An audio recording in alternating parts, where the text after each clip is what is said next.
નમસ્તે વિદ્યાર્થી મિત્રો, કેમ છો બધા? મજામાં છો ને મિત્રો? આજે આપણે આ વિડીયો દ્વારા ધોરણ 11 second language unit number 6 read 1 the blue ક્રોસની જે શરૂઆત આપણે કરી છે તેને કન્ટિન્યુ રાખશું. આ લેસનમાં અત્યાર સુધીમાં મિત્રો આપણે એવું શીખ્યા કે ફાધર બ્રાઉન છે તે એક પ્રકારે એક જાસૂસનું કામ કરે છે. કોઈ મોડર્ન ટેકનોલોજી નથી, પરંતુ પોતાના ઓબ્ઝર્વેશન અને કોમન સેન્સથી એ પાદરી બનીને આવેલા મહાન કે રીઢા ચોર ફ્લેમ્બુને કેવી રીતે પકડી પાડે છે અને જે બ્લુ ક્રોસ, સાચો બ્લુ ક્રોસ હોય છે જે નીલમ જડિત, એને ફાધર બ્રાઉન કેવી રીતે બચાવે છે તેની અહીંયા સરસ મજાની વાત આપેલી છે. હવે છેલ્લે આપણે જે કામ કર્યું હતું એમાં ફ્લેમ્બુ એમ કહેતો હતો કે તું મને બ્લુ ક્રોસ આપી દે, અને જો તું મને નહીં આપે તો હું બળજબરીથી તારી પાસેથી લઈ લઈશ. ત્યારે ફાધર બ્રાઉન એવું કહે છે કે ભાઈ જો, સૌથી પહેલાં તો વાત એ છે કે આપણે અહીંયા એકલા નથી અને તું એ બળજબરીથી પણ મારી પાસેથી લઈ ના શકે, કારણ કે મારી પાસે છે જ નહીં. તો જ્યારે ફ્લેમ્બુ એવી વાત સાંભળે છે કે આપણે અહીંયા એકલા નથી, ત્યારે ફ્લેમ્બુ સ્ટોપ્ડ ઇમિજિએટલી. ત્યારે ફ્લેમ્બુ તરત જ થોભી જાય છે.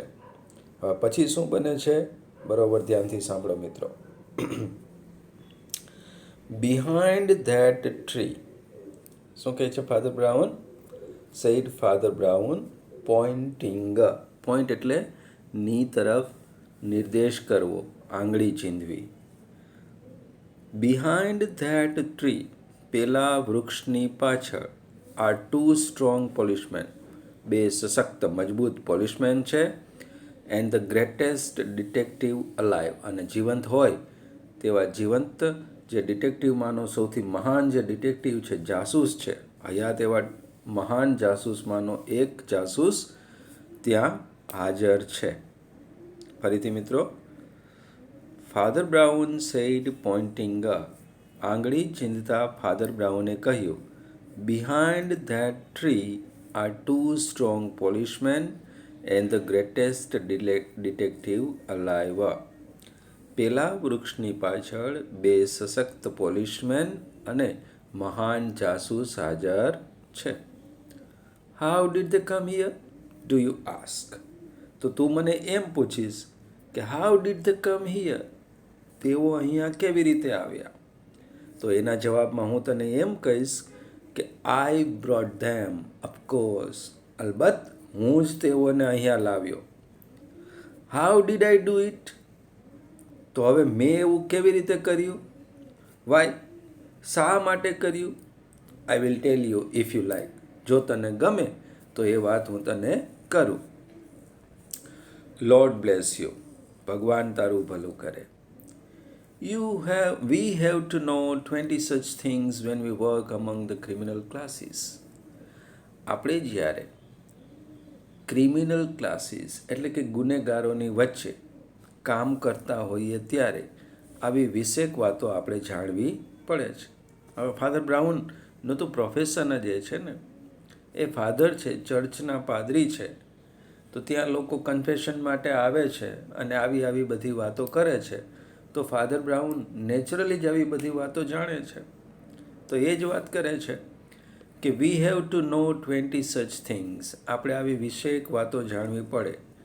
વેન વી વર્ક, જ્યારે આપણે કામ કરતા હોઈએ, અમંગ, ની વચ્ચે, ધ ક્રિમિનલ ક્લાસીસ, જ્યારે આપણે ગુનેગારોની વચ્ચે કામ કરતા હોઈએ ત્યારે આવી વિશેષ વાતો આપણે જાણવી પડે છે. વેલ, ઠીક છે. આઈ વોઝ નોટ શ્યોર, મને એ વાતની ખાતરી ન હતી. યુ વેર એ થીફ, કે તું ચોર છે એવી મને કોઈ ખાતરી હતી નહીં. સો આઈ જસ્ટ ટેસ્ટેડ યુ, તેથી મેં માત્ર તારી કસોટી કરી.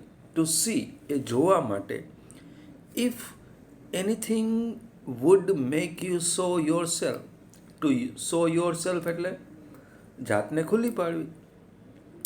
તો મેં તારી માત્ર એ માટે કસોટી કરી કે કોઈ પણ રીતે તું ખુલ્લો પડે છે કે નહીં, એટલે કે તું જે ખરેખર છે એ સાબિત થઈ જાય છે કે નહીં એવું જોવા માટે મેં તારી કસોટી કરી. હવે કઈ કઈ કસોટી કરી જુઓ. A man generally makes a small scene. To make a scene એટલે ઝઘડો કરવો, માથાકૂટ કરવી. A man generally makes a scene if he finds salt in his coffee.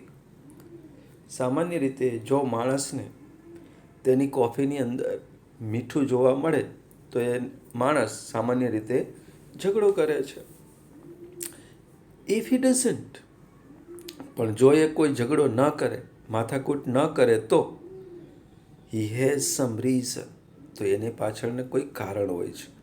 Four keeping quite, તો ચૂપ રહેવા પાછળનું કોઈ કારણ ચોક્કસ હોય છે. આઈ ચેન્જ સોલ્ટ એન્ડ સુગર, મેં ખાંડ અને મીઠું બદલી નાખ્યા. એન્ડ યુ કેપ્ટ ક્વાઇટ, અને તું ચૂપ રહ્યો. અ મેન જનરલી ઓબ્જેક્ટ્સ, સામાન્ય રીતે, જનરલી એટલે સામાન્ય રીતે, અને ઓબ્જેક્ટ એટલે વિરોધ કરવો. અ મેન જનરલી ઓબ્જેક્ટ્સ, સામાન્ય રીતે વ્યક્તિ વિરોધ કરે છે. If his bill is 3 times too big, જો તેનું રેસ્ટોરન્ટનું બિલ 3 ગણું વધારી દેવામાં આવે તો સામાન્ય રીતે વ્યક્તિ વિરોધ કરે છે. But if he pays it, પણ જો એ 3 ગણું વધારેલું બિલ પણ ચૂકવી દે તો he has some motive, motive હોય છે, મોટિવ એટલે હેતુ. ફોર પાસિંગ અનનોટિસ્ડ, અનનોટિસ્ડ એટલે કોઈની નજરમાં ન આવવું, અને પાસ એટલે ત્યાંથી પસાર થઈ જવું, નીકળી જવું. જો વ્યક્તિ 3 ગણું વધારે બિલ પણ ચૂકવી આપે તો he has some motive for passing unnoticed, તો ત્યાં કોઈની નજરમાં આવ્યા વિના નીકળી જવાનો તેનો હેતુ હોય છે. આઈ ઇન્ક્રીઝડ યોર બિલ, મેં તારું બિલ વધારી દીધું. એન્ડ યુ પેઇડ ઇટ, અને તે એને ચૂકવી દીધું. જુઓ, ફાધર બ્રાઉને ફ્લેમ્બુ ખરેખર ચોર છે કે નહીં એ સાબિત કરવા માટે આ કસોટી કરી કે જેનાથી ને એ પોતાની જાતે ખુલ્લો પડી જાય. જુઓ મિત્રો, આ સરસ મજાનો પેરેગ્રાફ છે. ફરીથી આપણે એને રિપીટ કરીએ છીએ, ધ્યાનથી સાંભળો. Behind that tree, said father Brown pointing up, are 2 strong policemen and the greatest detective alive. આંગળી ચિંતા ફાધર બ્રાઉને કહ્યું કે પેલા વૃક્ષની પાછળ 2 સશક્ત પોલીસમેન અને મહાન પ્રખ્યાત જાસૂસ હાજર છે. How did they come here do you ask, તો તું મને એવું પૂછીશ કે તેઓ અહીંયા કેવી રીતે આવ્યા? તો આઈ બ્રોટ ધેમ, ઓફકોર્સ. તો ફાધર બ્રાઉન એવું કહે છે કે અલબત્ત હું જ તેઓને અહીંયા લાવ્યો. How did I do it, મેં આવું કેવી રીતે કર્યું? વાય, શા માટે કર્યું? I will tell you if you like, જો તને ગમે તો એની વાત હું તને કરીશ. લોર્ડ બ્લેસ યુ, ભગવાન તારું ભલું કરે. We have to know 20 such things when we work among the criminal classes. જ્યારે આપણે ગુનેગાર લોકોની વચ્ચે કામ કરતા હોઈએ ત્યારે આપણે આવી વિશેષ વાતો જાણવી પડે છે. Well, I was not sure you were a thief. ઠીક છે, જો વાત એમ છે કે મને એવી કોઈ ખાતરી નહોતી કે તું ચોર છે. So I just tested you to see if anything would make you show yourself. તેથી તું તારી જાતે ખુલ્લો પડી જા તે માટે, એવું જોવા માટે મેં તારી કસોટી કરી. A man generally makes a small scene if he finds salt in his coffee. સામાન્ય રીતે વ્યક્તિને જો તેની કોફીની અંદર મીઠું જોવા મળે તો એ વ્યક્તિ ઝઘડો કરે છે કે વિરોધ કરે છે કે માથાકૂટ કરે છે. If he doesn't, પણ જો તે એવું ના કરે તો he has some reason for keeping quiet, તો એના ચૂપ રહેવા પાછળનું ચોક્કસપણે કોઈ કારણ હોય છે. આઈ ચેન્જ સોલ્ટ એન્ડ સુગર. રેસ્ટોરન્ટની અંદર મેં ખાંડ અને મીઠાના ડબલા બદલી નાખ્યા. And you kept quite. અને તું ચૂપ રહ્યો. A man generally objects his bill.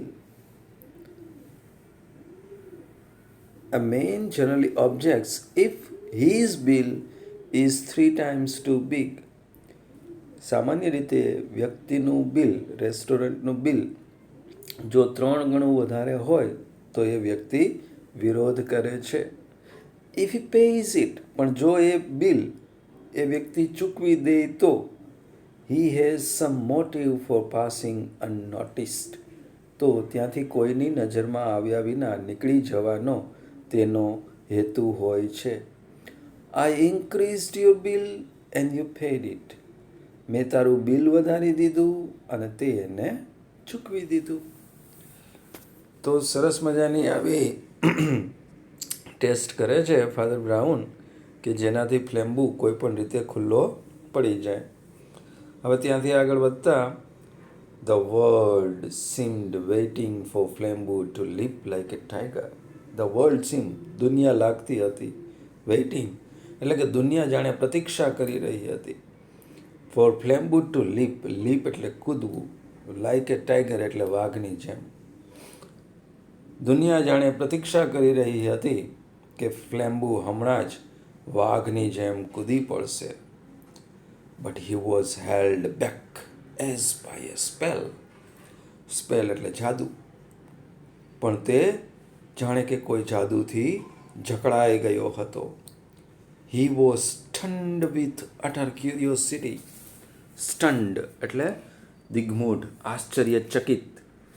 Utter curiosity એટલે અતિશય ઉત્સુકતા કે કુતૂહલ. અતિશય ઉત્સુકતા કે કુતૂહલથી તે દિગ્મૂઢ બની ગયો હતો. Words spilled out of his mouth. Spill out એટલે બહાર નીકળવું, ઢોળાવવું. પણ અહીંયા શબ્દોની વાત છે તો એના મોંમાંથી શબ્દો ઢોળાઈ ગયા એમ તો ન બોલે ને મિત્રો. તો અહીંયા શું કરવાનું કે તેના મોંમાંથી શબ્દો સરી પડ્યા. I would rather die than be tricked by a little priest. I would rather die. હું મરવાનું પસંદ કરીશ. ધેન ના કરતા. બી tricked by a little priest. આ નાના મૂર્ખ પાદરી દ્વારા માને છેતરવામાં આવે તેના કરતાં તો હું મરવાનું વધારે પસંદ કરીશ. જો ફરીથી મિત્રો, the world seemed waiting for Flambeau to leap like a tiger. આખું વિશ્વ એટલે કે આખું વિશ્વ એટલે ત્યાં આસપાસ એમ. આ તો કવિ એવી વાત કરે છે, લેખક એવી વાત કરે છે એમ કે દુનિયા આખીને એ રાહ જોતી કરે છે. એટલે અહીંયા અર્થ આવો કરવાનો કે ફ્લેમ્બુ હમણાં જ વાઘની જેમ કૂદી પડશે તેમ દુનિયા પ્રતીક્ષા કરી રહી હતી. But he was held back as by a spell. પણ તે જાણે કે કોઈ જાદુથી જકડાઈ ગયો હોય તેવું લાગતું હતું. He was stunned with utter curiosity. અતિશય કુતૂહલથી તે દિગ્મૂઢ બની ગયો હતો. Words spilled out of his mouth. તેના મોંમાંથી શબ્દો સરી પડ્યા. I would rather die than be tricked by a little priest. આ મૂર્ખ નાના પાદરી દ્વારા છેતરાવા કરતાં તો હું મરવાનું વધારે પસંદ કરીશ. પછી ત્યાંથી આગળ વધીએ. Well went on Father Brown. Father બ્રાઉને તેની વાતને આગળ ચાલુ રાખી. As you wouldn't leave any tracks for the police. To leave tracks એટલે નિશાનીઓ છોડવી, સંકેતો છોડવા, પુરાવાઓ છોડવા. મને ખબર હતી કે તું પોલીસ માટે કોઈ પુરાવાઓ છોડવાનો નથી. ઓફકોર્સ સમબડી હેડ ટુ. તો કોઈએ તો એ પુરાવાઓ કે નિશાનીઓ છોડવાની જ હતી. At every place we went to. આપણે જે કોઈ સ્થળે ગયા. I did something. મેં એવું કંઈક કર્યું that people would talk about. કે જેના વિશે લોકો વાત કરતા રહે for the rest of the day. દિવસ પર લોકો તેના વિશે વાત કરતા રહે. ફરીથી. As you wouldn't leave any tracks for the police. તું પોલીસ માટે કોઈ નિશાની કે સબૂત છોડવાનો ન હતો. ઓફકોર્સ સમબડી હેડ ટુ. તો આપણા બેમાંથી કોઈએ તો એ નિશાનીઓ છોડવાની જ હતી. At every place we went to. આપણે જે કોઈ સ્થળે ગયા, I did something that people would talk about for the rest of the day.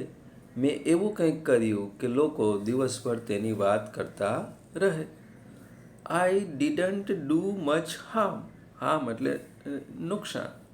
મેં વધારે કોઈ નુકસાન કર્યું નહીં. શું કર્યું મેં? અ સ્પ્લેશ્ડ વોલ. દિવાલ ઉપર સૂપ ડાળીને બગાડી એને. સ્પિલ્ટ એપલ્સ. સ્પિલ્ટ એટલે ઢોળી નાખવું, આમ તેમ કરી નાખવું. એપલ એટલે સફરજન. થોડાક સફરજનને આમ તેમ કરી નાખ્યા. A broken window. એક બારીને તોડી. પણ આઈ સેવ ધ ક્રોસ. પણ મેં એ જે ક્રોસ હતો તેને બચાવી લીધો. It is at Westminster by now. અત્યાર સુધીમાં તો તે વેસ્ટમિનિસ્ટરમાં પહોંચી ગયો હશે. આગળ વધીએ મિત્રો. આશા રાખું છું કે તમને સમજાતું જ હશે. સાવ ઇઝી છે મિત્રો. તો આવું બધું સાંભળીને ફ્લેમ્બો જે આશ્ચર્યચકિત થઈ ગયો છે તે પૂછે છે, હાઉ ડુ યુ નો? તું કેવી રીતે જાણે છે? All this criminal tricks. આ બધી ક્રિમિનલ જે ટ્રિક્સ છે, ગુનેગારોની જે રીત પદ્ધતિઓ છે, યુક્તિઓ છે, એ તું કેવી રીતે જાણે છે? ક્રાઇડ ફ્લેમ્બુ. ફ્લેમ્બુએ બૂમ પાડીને મોટા અવાજે પૂછ્યું કે how do you know all this criminal tricks? આ બધી ક્રિમિનલ ટ્રિક્સ તું કેવી રીતે જાણે છે? તો એનો જવાબ આપતા ફાધર બ્રાઉન શું કહે છે? જવાબ પહેલાં એક વાક્ય આપેલું છે, The shadow of a smile crossed the round, simple face of his priestly opponent. Simple face, સાદો સરળ ચહેરો. Priestly opponent, તેના પ્રતિસ્પર્ધી પાદરીનો જે સાદો સિમ્પલ સરળ ચહેરો છે તેના પર shadow of A smile crossed. Shadow of smile એટલે શેડો એટલે પડછાયો, સ્માઇલ એટલે સ્મિત, સ્મિતનો પડછાયો, ક્રોસ એટલે પસાર થવું. મિત્રો એવો અર્થ ન કરાય ને કે તેના પ્રતિસ્પર્ધી પાદરીના ગોળ સરળ ચહેરા પર સ્મિતનો પડછાયો પસાર થયો. એમ ન કરાય ને અર્થ. અહીંયા શું કરવાનો કે તેના પ્રતિસ્પર્ધી પાદરીના ગોળ સરળ ચહેરા પર સ્મિત ફરકી ગયું. અને એનો જવાબ આપતા એ એવું કહે છે, Oh, by being a foolish priest, I suppose. હું માનું છું કે આ બધી ટ્રિક્સ મેં એક મૂર્ખ પાદરી બનીને શીખી છે કે જાણું છું. He said. ફાધર બ્રાઉને આગળ વાત કરતાં કહ્યું, Don't you realize, તને એ વાત નથી સમજાતી, that a man, કે એ વ્યક્તિ, who, કે જે, simply hears man's real sins, કે જે વ્યક્તિ મનુષ્યના રિયલ સિન્સ, રિયલ એટલે સાચા વાસ્તવિક, અને સીન એટલે પાપ, કે જે વ્યક્તિ મનુષ્યના સાચા પાપને સાંભળતો હોય, is likely to be aware, એ સ્વાભાવિકપણે જાણતો હોય, of all human evil, human એટલે માનવી અને એવિલ એટલે દુર્ગુણ. તો તને એ વાત નથી સમજાતી કે જે વ્યક્તિ મનુષ્યના સાચા પાપને દરરોજ સાંભળતો હોય એ પ્રત્યેક મનુષ્ય માનવીય દુર્ગુણ વિશે વાકેફ હોય જ. ઓલ્સો, અને ઉપરાંત, another part of my trade, મારા વ્યવસાયનો જે બીજો ભાગ છે, બીજું પાસું છે તે, ટુ મેડ મી શ્યોર, મારા વ્યવસાયના બીજા પાસાએ પણ મને એ વાતની ખાતરી અપાવી કે યુ વેરન્ટ એ પ્રેસ્ટ, કે તું પાદરી હતો જ નહીં. કારણ કે પાદરી હોય એ વ્યક્તિ ઓળખાય તો જાય જ ને. ભલે થોડોક સમય એના શો ઓફ કરી શકે, બોસ્ટિંગ કરી શકે, પણ વ્યક્તિ જે છે એ આપમેળે જ થતો હોય છે. સારો વ્યક્તિ હંમેશા સારો જ રહે છે. ખરાબ વ્યક્તિ છે થોડો સમય સારું બોલીને સારું થવાનો પ્રયત્ન કરી શકે પણ છેવટે સારો થઈ શકતો નથી. તો અહીંયા ફાધર બ્રાઉન પણ એ જ વાત કરે છે કે તું મને જે પૂછે છે ને કે આ બધી ક્રિમિનલ ટ્રિક્સ હું કેવી રીતે જાણું છું, તો આઈ સપોઝ બીઈંગ અ ફુલિશ પ્રિસ્ટ, હું માનું છું કે આ બધી ટ્રિક્સ મેં એક મૂર્ખ પાદરી બનીને જ શીખી છે. ડોન્ટ યુ રિયલાઇઝ, તને નથી સમજાતું that a man who simply hears man's real sins is likely to be aware of all human evil? શું તને એ વાત નથી સમજાતી કે જે વ્યક્તિ મનુષ્યના સાચા કે વાસ્તવિક પાપોને દરરોજ સાંભળતો હોય એ બધા જ માનવીય દુર્ગુણોથી વાકેફ હોય. Also another part of my trade to made me sure you weren't a priest, અને મારા વ્યવસાયના બીજા પાસાએ પણ મને એ વાતની ખાતરી અપાવી કે તું પાદરી છે નહીં. આવું જ્યારે સાંભળે છે ફ્લેમ્બુ ત્યારે એ બોલી ઉઠે છે, વોટ આસ ધ સ્ટન્ડ થીફ. દિગ્મૂઢ ભલેલા આશ્ચર્યચકિત થયેલા એ ચોરે પૂછ્યું, શું વાત કરે છે તું? તો ફાધર બ્રાઉન આગળ કહે છે, યુ અટેક્ડ રીઝન. અટેક એટલે હુમલો કરવો, રીઝન એટલે તર્ક. તે તર્ક પર હુમલો કર્યો છે, પ્રહાર કર્યો છે. It's a bed થિયોલોજી. થિયોલોજી એટલે ધર્મશાસ્ત્ર, ધાર્મિકતા. જો એ ચોર હતો ને, એનામાં કોઈ સારો ગુણ તો હતો નહીં, પણ એ કયા વેશમાં આવ્યો હતો? પાદરી બનીને આવ્યો હતો. તો એ ખોટી ધાર્મિકતા થઈ ને. તો એ જ વાત અહીંયા કરે છે ફાધર કે યુ અટેક્ડ રીઝન, તે તર્ક પર હુમલો કર્યો. ઇટ્સ અ બેડ થિયોલોજી, અને તે ખોટી પદ્ધતિ છે કે ધાર્મિકતા છે. And as he turned away to collect his things, અને જ્યારે ફ્લેમ્બુ પોતાની વસ્તુઓને કલેક્ટ કરવા માટે ફર્યો, the 3 policeman came out from under the trees. એ જેવો પોતાની વસ્તુઓને ભેગી કરવા માટે ફર્યો કે વૃક્ષની નીચેથી 3 પોલીસમેન બહાર આવ્યા. Flambeau was an artist and a sportsman. Flambeau એક કલાકાર હતો, રમતવીર હતો, એટલે કે ખેલદિલ હતો. હી સ્ટેપ્ડ બેક, તે એક ડગલું પાછળ હટ્યો. એન્ડ ગ્રાન્ડલી બો ડાઉન ટુ વેલેન્ટિન, અને ખૂબ જ આદરથી તેણે વેલેન્ટિનને વંદન કર્યું. તો જ્યારે ફ્લેમ્બુ વેલેન્ટિનને વંદન કરે છે તો વેલેન્ટિન શું કહે છે? ડોન્ટ બો ટુ મી માય મેન. એ મારા ભાઈ, તું મને વંદન ના કરે. વેલેન્ટિને આવું કહ્યું, પણ કેવી રીતે કહ્યું? Said Valentin with silver clearness. ચાંદી જેવા રણકાથી વેલેન્ટિને તેને કહ્યું કે ભાઈ, તું મને વંદન ના કર. લેટ્સ બોથ, ચાલ આપણે બંને, બો ટુ અવર માસ્ટર, ચાલ આપણે બંને આપણા માલિકને, કોણ છે આપણા માલિક? યસ, પરમેશ્વર, તેને વંદન કરીએ. ફરીથી આટલા છેલ્લી 4 line. You attacked reason, said father Brown, it's bad theology. તે તર્ક પર હુમલો કર્યો છે અને તે ખોટી ધાર્મિકતા છે. And as he turned away to collect his things, the 3 policeman came out from under the trees.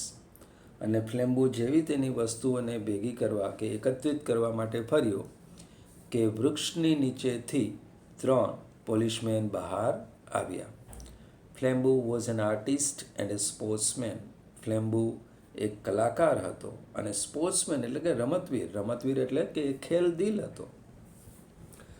He stepped back, તે એક ડગલું પાછળ ગયો. And grandly bowed down to Valentin. Bow down એટલે વંદન કરવું, ઝૂકવું, નમવું. અને તેણે વેલેન્ટિનને પૂર્ણ આદર કે માન સાથે વંદન કર્યું. ત્યારે Valentin said with silver clearness. ચાંદી જેવા રણકાના સ્વરમાં વેલેન્ટિને કહ્યું, do not bow to me my man. હે મારા ભાઈ, તું મને વંદન ના કર. Let us both bow to our master. ચાલ આપણે બંને આપણા માલિક એટલે કે પરમેશ્વરને વંદન કરીએ. તો મિત્રો, આ સાથે આપણે આ યુનિટને અહીંયા ફિનિશ કરીએ છીએ. આશા રાખું છું કે તમને મજા આવી હશે અને સાથે સમજાયું પણ હશે. તો મિત્રો, જે કામ દરરોજ કરીએ છીએ આપણે એ જ કરવાનું છે અહીંયા બી. કે તમારે જે ડિફિકલ્ટ વર્ડ્સ છે એ ડિફિકલ્ટ વર્ડ્સના મિનિંગ, સ્પેલિંગ, ઉચ્ચાર અને અર્થ તમારી નોટબુકમાં લખવાના છે અને સાથે સાથે જે કાંઈ પેરેગ્રાફ્સ આપણે કરતા હોઈએ તેનું ભાષાંતર તમારી જાતે લખવાનો પ્રયત્ન કરો, જેથી કરી કોમ્પ્રિહેન્શનમાં તમને કોઈ વધારે તકલીફ ના પડે. હવે પછી મળીશું, ત્યારે બીજું કોઈ કાર્ય કરીશું. બરાબર ધ્યાન રાખજો મિત્રો. Take care. Good bye. Thank you.